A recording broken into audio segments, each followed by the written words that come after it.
মৰমৰ ছাত্ৰ-ছাত্ৰীসকল তোমালোক সকলোকে আমাৰ এই চেনেলটোলৈ পুনৰবাৰ স্বাগতম জনাইছোঁ। বহুতো ছাত্ৰ-ছাত্ৰীয়ে মেছেজ কৰি সুধিছিলে যে ছাৰ ক্লাছ 9ৰ এনুৱেল এক্সামৰ কাৰণে আমি ব্যাকৰণৰ কি চাব লাগিব বা ক'ৰ পৰা কিমান নম্বৰ আহিব এইখিনি আমাক অলপমান বুজাই দিব লাগে। গতিকে মই চেষ্টা কৰিম তোমালোকক বুজাই দিবলৈ, ভিডিঅ'টো শেষলৈকে চাই থাকিবা। ঠিক আছে, গ্ৰুপ এৰ তোমালোকৰ এই চেপ্টাৰকেইটা তোমালোকে চাব লাগিব। উন্নয়নৰ প্ৰতি ব্যৱহাৰ, সময়, অন্ধবিশ্বাস, ভাৰতৰ বৈচিত্ৰ্যৰ মাজত ঐক্য, পোহৰৰ বাটেৰে আগবঢ়া গাঁওখন, যুঁজ, লোক সংস্কৃতি, পদ্যাংশৰ তোমালোকে চাব লাগিব, শিশুলীলা, মানৱ বন্দনা, গীত আৰু ছবি, প্ৰচণ্ড ধুমুহাই প্ৰশ্ন কৰিলে মোক আৰু মোৰ দেশ। এতিয়া ব্যাকৰণৰ কি চাব লাগিব?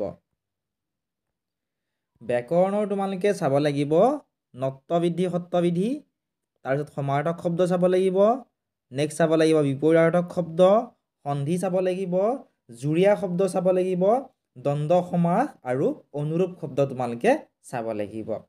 তাৰপিছত তোমালোকে চাব লাগিব প্ৰত্যয়, প্ৰত্যয়ৰ তোমালোকে কৃত আৰু তদ্ধিৰ প্ৰত্যয় তোমালোকে চাবা, নিৰ্দেশক প্ৰত্যয় আৰু অসমীয়া স্ত্ৰী প্ৰত্যয়। ঠিক আছে, বহুতো ছাত্ৰ ছাত্ৰীয়ে গ্ৰামাৰ কি চাবলৈ সুধি আছিলে, এইখিনি তোমালোকে গ্ৰামাৰৰ চাব লাগিব। লগতে তোমালোকে আৰু কি চাব লাগিব? তোমালোকে পৰীক্ষাৰ কাৰণে চাব লাগিব তোমালোকে ভাৱ সম্প্ৰসাৰণ আৰু বাক্য ৰচনা বা আবেদন লিখন। তোমালোক দি পেলাই দিয়া থাকিব। ঠিক আছে, ভাৱ সম্প্ৰসাৰণ নোৱাৰিলে তোমালোকে আবেদন লিখনো লিখিব পাৰিবা। ঠিক আছে, এইখিনি চাব লাগিব। তাৰপিছত তোমালোকৰ ৰচনা কি চাব লাগিব, মই যোৱাকালি ভিডিঅ' আপলোড কৰি দিছোঁ, তোমালোকে চাই ল'বা। ক্লাছ 9ৰ কি ৰচনা চাব লাগিব। ঠিক আছে, তাৰপিছত দ্ৰুত পাঠৰ পৰা তোমালোকৰ 10 নম্বৰ আহিব। দ্ৰুত পাঠৰ কমন কি চাব লাগিব মই ভিডিঅ'ত আপলোড কৰি দিছোঁ, তোমালোকে চাই ল'বা। আৰু আমাৰ হোৱাটছআপ চেনেলত যিসকল ছাত্ৰ ছাত্ৰী এতিয়ালৈকে জইন কৰা নাই, জইন কৰি লোৱা, একেবাৰে ফ্ৰী হয়। ঠিক আছে, লিংকসমূহ ডেছক্ৰিপশ্যনতে তোমালোকে পাবা, গতিকে এতিয়াই জইন কৰি লোৱা।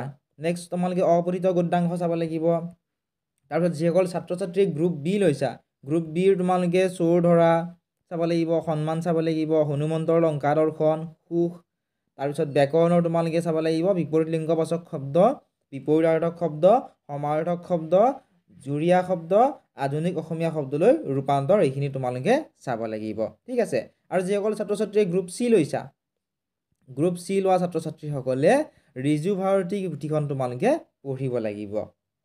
আৰু ইয়াত চোৱা ধুনীয়াকৈ লিখা আছে যে প্ৰতিটো ইউনিট বা পাঠৰ পৰা 2ৰ পৰা 10 নম্বৰৰ প্ৰশ্ন তোমালোকৰ পৰীক্ষাত আহিব।